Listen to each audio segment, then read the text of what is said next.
The Curtiss P40 Warhawk is often overshadowed by famous names like the P-51 Mustang and the P-47 Thunderbolt, yet this rugged fighter carved out its own legacy in the skies of World War II, proving time and time again that the spotlight isn't always the best measure of worth.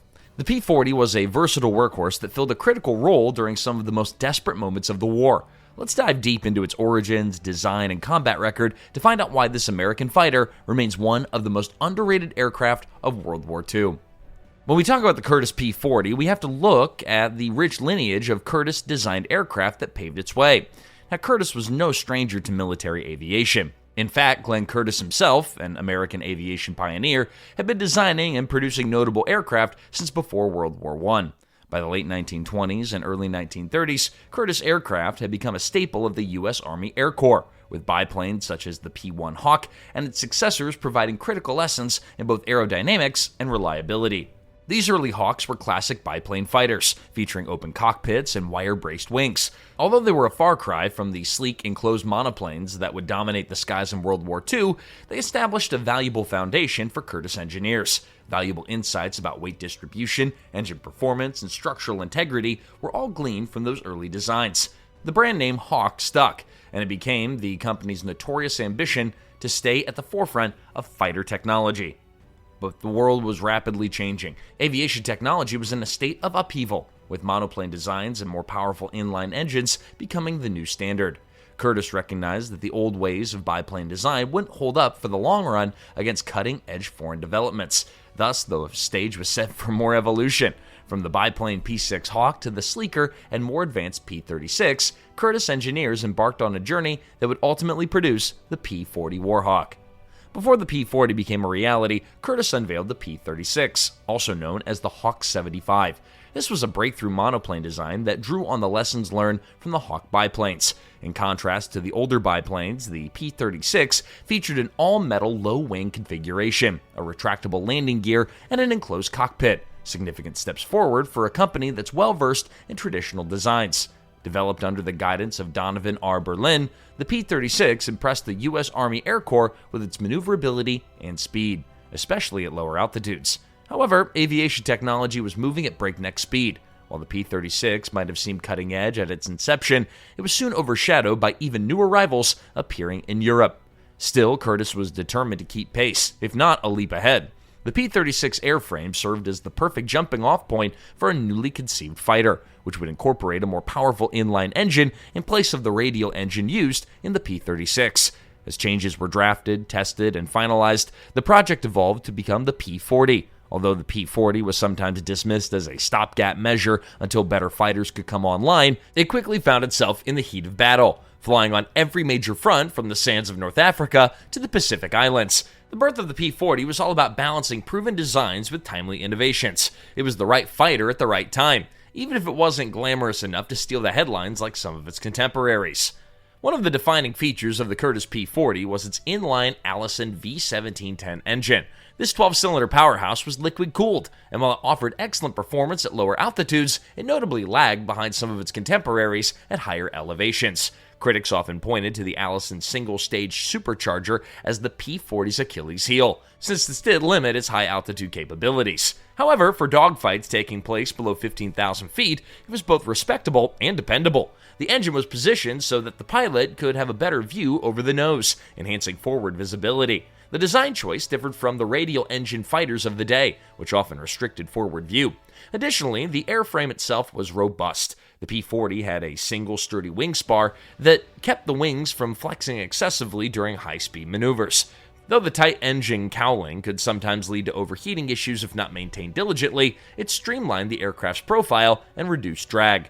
In terms of armament, the P-40 variants carried two 50 caliber machine guns in the nose and two 30 caliber guns in the wings. Later variants improved firepower by mounting multiple 50 caliber guns in the wings, turning the P-40 into a formidable low to medium altitude adversary. This heavier punch was especially appreciated by pilots during ground attack missions, strafing runs, and when engaging enemy fighters at closer ranges. The design philosophy behind the P-40 was straightforward. Give the pilot a stable shooting platform, adequate firepower, and an engine reliable enough to handle a variety of missions under some of the harshest conditions of World War II.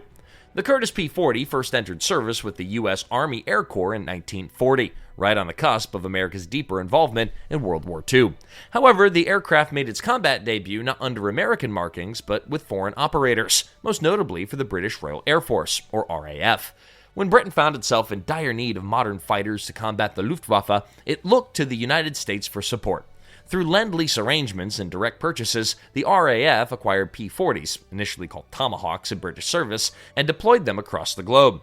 Early P-40s did have some teething problems. The single-stage supercharger and lack of sufficient engine upgrades limited the fighter's effectiveness above certain altitudes. Competing against high-flying German Bf-109s and other advanced Axis aircraft was a bit challenging if the dogfight moved to thinner air. But down low, where the majority of conflict took place, especially in North Africa and other areas, the P-40 could hold its own. Its rugged build and decent speed made it a reliable partner in the hands of a skilled pilot. Another key hurdle was logistics. Early operators found spare parts for the Allison engine sometimes hard to come by, forcing creative field repairs in remote theaters. Even with these challenges, the P-40 proved that it could deliver results when properly leveraged. It soon gained a reputation as a pilot's airplane, one that rewarded competence and punished carelessness. Because it was so widely exported, it wasn't long before the P-40 became a common sight in the desert, jungle, and island airfields across the world. The British were among the first to use the P-40 in substantial numbers. They introduced new names to the Warhawk lineage. Early models received the designation Tomahawk, while later variants were named the Kitty Hawk. These British-designated versions often came with slight modifications compared to their American counterparts, such as British radio equipment or cockpit instrumentation. They were also adapted for ground attack roles, armed with bombs under the fuselage or wings for extra firepower when supporting Allied troops. The Tomahawk Mark I was essentially a P-40 with minimal changes, but by the time the Kitty Hawk Mark I entered service, Curtiss had implemented improvements in armor and firepower, upgrading the plane's survivability and operational flexibility. British pilots found that the P-40's performance curve matched well with the demands of North African combat. The desert environment was generally at lower altitudes, and the plane's Allison engine performed reliably in hot climates when well maintained. The easy-to-handle flight characteristics also appealed to pilots transitioning from older Hurricanes or older aircraft in the RAF inventory. These British experiences contributed to the aircraft's global reputation. While the P-40 would never be the high-flying interceptor that some generals might have wished for, it excelled in fulfilling the roles that were most urgently needed. From air cover for convoys to support for ground offensives, the British Tomahawks and Kitty Hawks proved the P-40 platform was more than just a placeholder. It was a trusted companion in the desert skies, a resilient ally that played a part in stalling Axis advances across the Middle East and beyond. Nowhere did the Curtiss P-40 earn its stripes more emphatically than in the deserts of North Africa and the sprawling battlefields of the Middle East. The German Afrika Korps, under General Erwin Rommel, posed a serious threat to the Allied forces, and controlling the skies was paramount to preventing ground forces from being overrun. British, Australian, South African, and other Allied airmen found that the P-40 was up to the job of providing aerial cover, escort missions for bombers, and close air support for ground troops. The P-40's rugged airframe held up well against the abrasive sand conditions that often grounded other aircraft. The inline Allison engine, while not perfect, proved surprisingly resilient in these environments when ground crews took the necessary precautions against sand ingestion. Skilled maintenance teams learned to adapt quickly, implementing improved air filters and regular engine checks. Allied pilots discovered an important tactical advantage in using the P-40 at lower altitudes. Many of the Luftwaffe's Bf-109 pilots were accustomed to fighting in the vertical plane, leveraging their superior climb rate. But the P-40's strength lay in its horizontal turn tactics, quick diving attacks, and well-coordinated teamwork. When utilized properly, Warhawk formations could swarm enemy formations in a coordinated strike, forcing the Germans to fight at altitudes where the P-40 was more competitive. Through grit and adaptability, the P-40 became a vital cog in the Allied strategy, helping to shift momentum in some of the most consequential desert campaigns of World War II. When most people think of the Curtiss P-40, the first image that often comes to mind is the iconic shark mouth paint job worn by the American Volunteer Group, or AVG, in China. These are better known as the Flying Tigers. Led by Claire Chennault, this group of volunteer pilots was recruited to aid the Chinese in their fight against Japanese forces before the U.S. officially entered the war. Operating out of remote, rugged airfields, the AVG's P-40s racked up an astonishing kill ratio, defying the odds in the face of superior numbers. Part of the success stemmed from Chennault's unorthodox tactics. He emphasized diving attacks, hit-and-run maneuvers, and tight-knit formations that minimized the P-40's weaknesses while exploiting its strengths. AVG pilots often engaged Japanese aircraft, which were known for their maneuverability, at higher speeds to maintain an edge. The P-40's durability also helped. Many a P-40 limped back to base with bullet holes or other damage that might have felled other fragile fighters. And then there was the paint scheme, arguably one of the most recognized in aviation history. The snarling shark teeth on the P-40's nose became a symbol of defiance and fearlessness, boosting morale among Allied forces and striking intimidation in the enemy. These flamboyant visuals also made for some of the most memorable wartime propaganda. Even today, warbird restorers and enthusiasts often replicate the shark mouth motif as a tribute to the bravery and creativity of flying tigers, whose exploits cemented the P-40's place in the annals of aviation lore. Beyond North Africa and China, the P-40 also saw extensive use across the Pacific. From the early days of the war in the Philippines to the bitter island-hopping campaigns later on, P-40 units worked alongside bombers and other fighters to keep the Japanese advance in check. One of the plane's most celebrated roles came during the defense of Australia and New Guinea, where the harsh tropical conditions put aircraft reliability to the ultimate test. The Warhawk's all-metal construction and robust landing gear stood to the rigors of unimproved airstrips carved out of jungles or coral atolls. While high humidity and salt-laden air were constant threats to any airframe, diligent maintenance crews learned to appreciate the straightforward design of the P-40, which was easier to service compared to more complex aircraft. Pilots who cut their teeth on the P-40 came to rely on its stable gun platform and its capacity for ground attack, strafing enemy positions and shipping with a mix of machine guns and small bombs. But it wasn't always smooth sailing. Zero Japanese fighters boasted exceptional maneuverability, and if a P-40 pilot tried to outturn a Zero in a slow-speed dogfight, the results could be pretty disastrous. But with high-speed dives and coordinated teamwork, Warhawk pilots found ways to turn the tables. Many American aces of the Pacific got their start in the cockpit of a P-40, honing vital skills that would stay with them even after they transitioned to later-generation aircraft like the P-38 Lightning, F-4U Corsair, and the venerable P-51 Mustang. Despite often being labeled as a middle-of-the-road fighter, the Curtiss P-40 left an undeniable mark on the Allied war effort. It served as a traditional airframe that not only filled urgent gaps, but also helped train a generation of pilots who would go on to fly more advanced machines. The Warhawk's reliability under difficult conditions meant that it could be deployed just about anywhere the Allied forces needed a capable fighter or ground attack aircraft. This versatility proved especially crucial in the early stages of the war, when newer designs were still being developed or were in short supply. In many ways, the P-40 was a bridge between the older generation of fighters like the P-36 and the new wave of high-performance warplanes that would emerge as the war went on. It was never the flashiest or the fastest, but it was dependable. Pilots knew that they could count on its relatively rugged construction, straightforward handling, and enough firepower to hold its own in a scrap. Its impact also went on beyond the U.S. Army Air Forces. Soviet Air Forces received P-40s via the Lend-Lease program, using them primarily on the Eastern Front. While not as celebrated as their Yakovlev or their Lavochkin fighters, the Warhawk's presence still contributed to the broader Allied strategy of applying pressure on multiple fronts.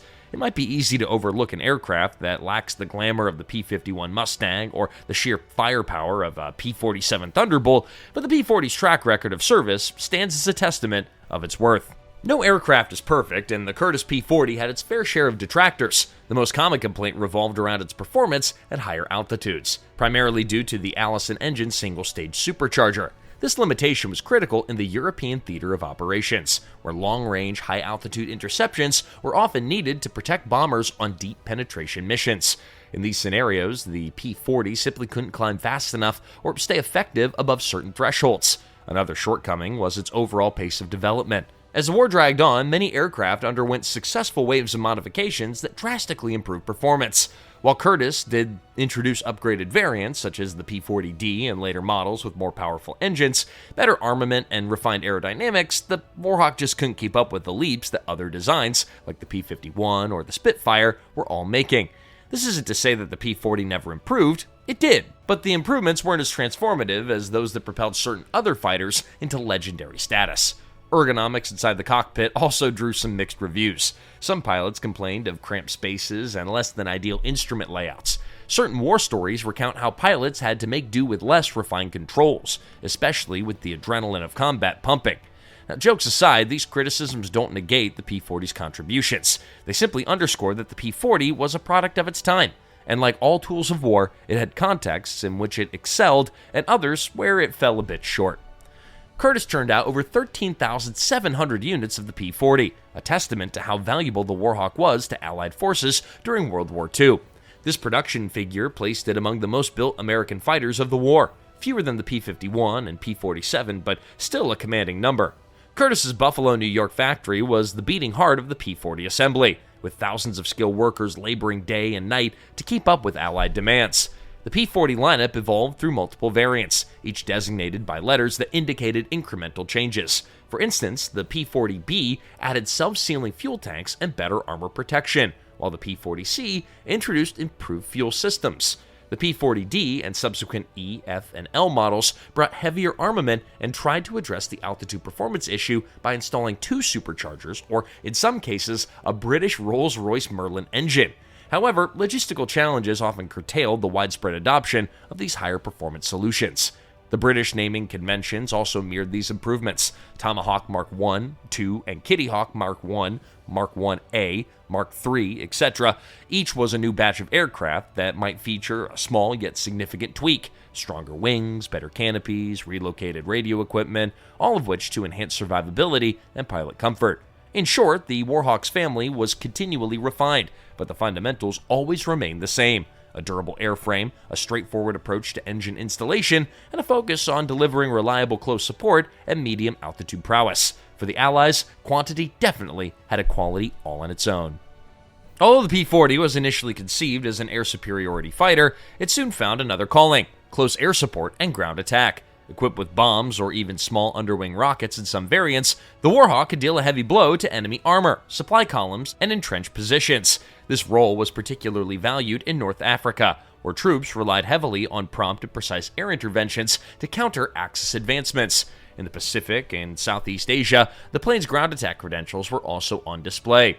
Island hopping demanded constant support from the air, whether it was strafing Japanese emplacements, interdicting supply barges, or defending newly captured airfields from counterattacks. Pilots took advantage of the P-40's stable flight characteristics, which made it easier to line up on targets. When loaded with bombs, the Warhawk could deliver a decent payload, though it wasn't in the same class as dedicated dive bombers like the Douglas SBD Dauntless. Still, for a single-seat fighter, it carried enough punch to tip the scales during urgent ground operations. Reliability once again played a vital part.